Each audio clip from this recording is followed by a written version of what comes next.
ओम शांति। यज्ञ के आदि में साकार बाबा दीदी दादियों की, अनन्य बच्चों की, भाई बहनों की पालना विशेष करते थे।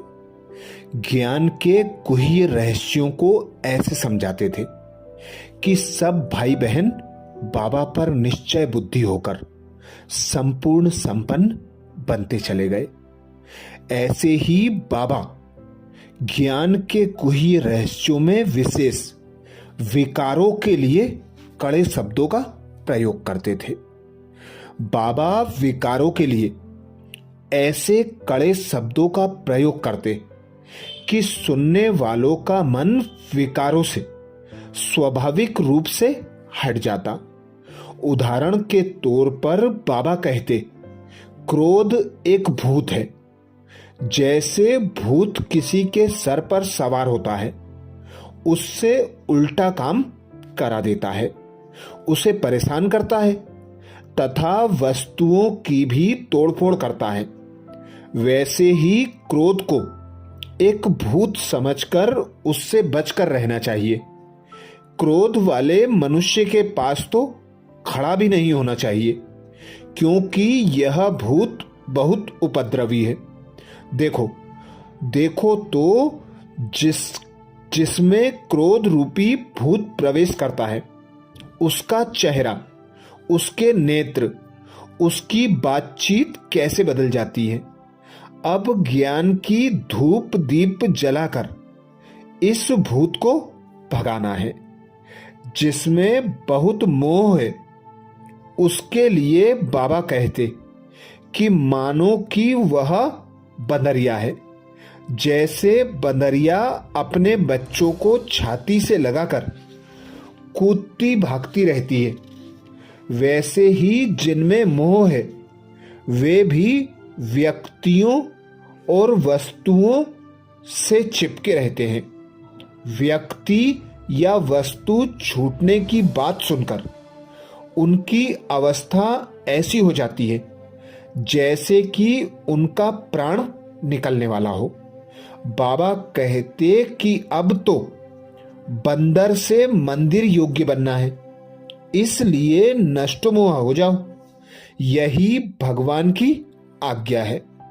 अब सब मोह छोड़ दो, क्योंकि यह मोह ही दुख और यम की फांसी को देने वाला है।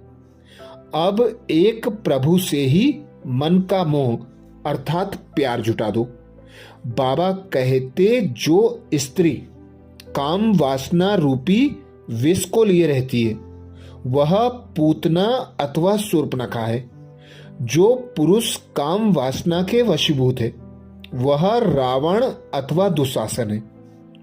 अब आप ही सोचिए कि ऐसे कड़े अक्षर सुनकर कौन रावण, दुशासन अथवा पूतना बनना चाहेगा। बाबा कहते, अहंकार करने वाला मनुष्य एक दिन ऐसा तो गिर पड़ता है कि उसकी हड्डी, उसका घुटना ऐसे टूट जाता है कि फिर उसके लिए खड़ा होना मुश्किल हो जाता है। अतः बाबा कहते, बच्चे निरहंकारी बनो, वरना मंजिल पर नहीं पहुंच सकोगे। कई बार तो बाबा ऐसा भी कहते कि वासना भोग ऐसे है जैसे एक दूसरे को विष पिलाना, मृत मूत पिलाना अथवा एक दूसरे पर प्रहार या कुठाराघात करना।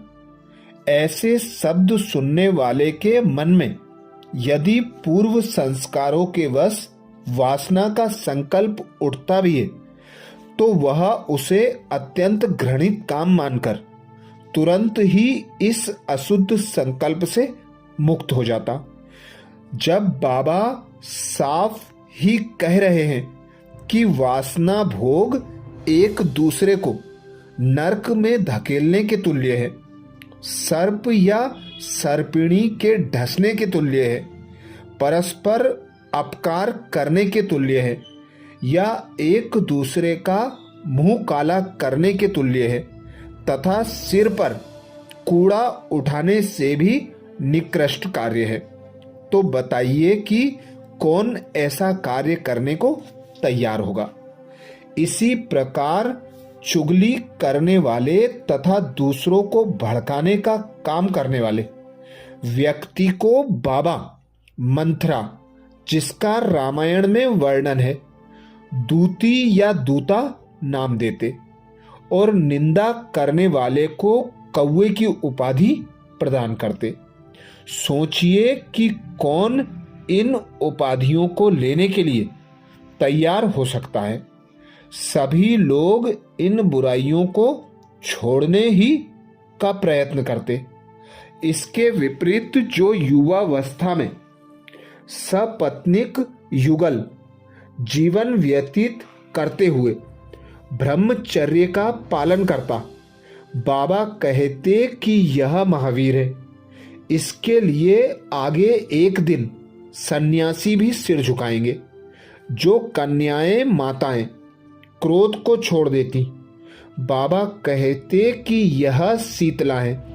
जो मीठा बोलने वाला तथा ज्ञान का आलाप करने वाला होता, बाबा कहते यह गॉडली नाइटिंगेल अर्थात देवीय बुलबुल है। इस प्रकार किसी को बाबा ने नष्टोमोहा, किसी को निरंकारी, इन संबोधनों से याद करते हुए बुराई छोड़ने तथा अच्छाई को अपनाने का पुरुषार्थ में लगाए रखा।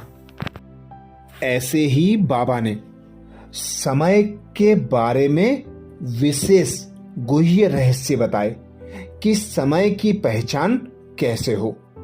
बाबा ज्ञान के गहन और रमणीक पॉइंट तो बताते ही रहते और नित्य नई शिक्षाओं से सजाते भी रहते, परंतु साथ साथ समय की पहचान भी देते रहते। कभी वे कहते, बच्चे, जब कोई इमरजेंसी अर्थात संकटकालीन परिस्थिति होती है तो वहां की सरकार आज्ञा घोषित करती है, ऑर्डर देती है, जिसके अंतर्गत देशवासियों को कुछ कार्य अनिवार्य रूप से करने पड़ते हैं अथवा कई बातों को अनिवार्य रूप से छोड़ना होता है। इसका उदाहरण देते हुए बाबा कहते कि बच्चे, अब तो इमरजेंसी अथवा धर्म संकट है। सारे विश्व में एक बहुत बड़ा चारित्रिक संकट, यह घोर कलयुग है। काम, क्रोध आदि शत्रुओं ने मानव जाति को घेराव में रखा हुआ है। इसलिए सबके लिए ईश्वरीय आदेश है कि अब पवित्र और योगी बनो, क्योंकि अब संगम युगी पावन सृष्टि की पुनर्स्थापना होनी ही है। बाबा कहते, क्या आप जानते नहीं हैं कि जो व्यक्ति शत्रुओं से मिल जाता है वह देशद्रोही कहलाता है? क्या आपको मालूम नहीं है कि देशद्रोही को बड़ा कड़ा दंड मिलता है? तो बच्चे, अब इस परम आज्ञा का उल्लंघन बिल्कुल ना करना। एक बार की बात है कि एक व्यक्ति कुछ दिनों से यह ईश्वरीय ज्ञान सुन रहा था, परंतु पूर्ण रूप से ब्रह्मचर्य व्रत की पालना का नियम उसे बहुत कठिन लगता था और अनावश्यक भी था। एक दिन जब उसने बाबा के ये 2 महावाक्य सुने, अब इमरजेंसी है, इसलिए अब पवित्र बनना है, तो उसकी अंतर आत्मा जाग उठी। उसने आलस्य और हीनता के भाव की ओढ़नी को उतार फेंका और वह देश प्रेम और आत्म उन्नति को सामने रखकर स्वेच्छा से पवित्रता के व्रत अर्थात ब्रह्मचर्य के नियम को स्वीकार कर पुरुषार्थ में तत्पर हुआ। बाबा प्रायः ये भी कहा करते थे, बच्चे क्या मालूम किस समय जीवन की अंतिम घड़ी आ पहुंचे। उससे पहले यदि पवित्रता का व्रत धारण कर लोगे तो पवित्र सृष्टि में जाने के अधिकारी हो जाओगे। देखो, इन विकारों को जीतने में समय लगता है। यदि अभी से पवित्रता का व्रत लोगे तो स्वाभाविक पवित्रता आ जाएगी। अब विनाश में समय ही बाकी कितना रहा है? मुश्किल से अभी 2-2.5 वर्ष होंगे। क्या आप इतना समय भी पवित्र नहीं रह सकते हो? अब तो सतयुग आया कि आया। बाबा को तो सतयुगी पावन सृष्टि के झाड़ साफ दिखाई दे रहे हैं। इस प्रकार जब कोई व्यक्ति सुनता कि केवल 2 ही वर्ष के लिए ब्रह्मचर्य का पालन करना है तो वह इसको कठिन बात न मानकर इस व्रत को स्वीकार कर लेता। इसी अवधि में इस व्रत के पालन से उसे अवर्णनीय लाभ होता और काम वासना से उसको स्वाभाविक घृणा हो जाती। तब तो वह इस व्रत को अपना ही रहता। इन युक्तियों से बाबा पवित्रता के मार्ग पर सबको अग्रसर करते। वे कहते कि यदि मैं शुरू से सबको कह देता कि सृष्टि के महाविनाश में अभी 40 वर्ष पड़े हैं तो कोई बिरला ही घर गृहस्थ में रहते हुए इसका पालन करने को तैयार होता।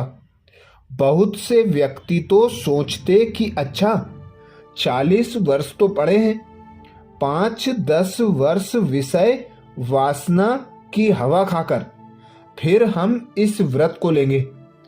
अब इस युक्ति को अपनाने से बहुत जनों का कल्याण हो गया और अब तो बहुत समय बीत गया है और विनाश में बहुत कम ही समय रहा है। बाबा कहते 5000 वर्ष के इस सृष्टि चक्र में 40 वर्ष की अवधि तो है भी वैसे ही जैसे मनुष्य के जीवन काल में 2 वर्ष का समय होता है। इस प्रकार बाबा ने वह कार्य किया जिसे सन्यासी भी असंभव मानते थे। अच्छा, ऐसे ही बाबा के साकार समय के ज्ञान के गुह्य रहस्यों को जानने के लिए, यज्ञ की अनेक गुह्य बातों को जानने के लिए बाबा के चैनल को सब्सक्राइब करें। ओम शांति।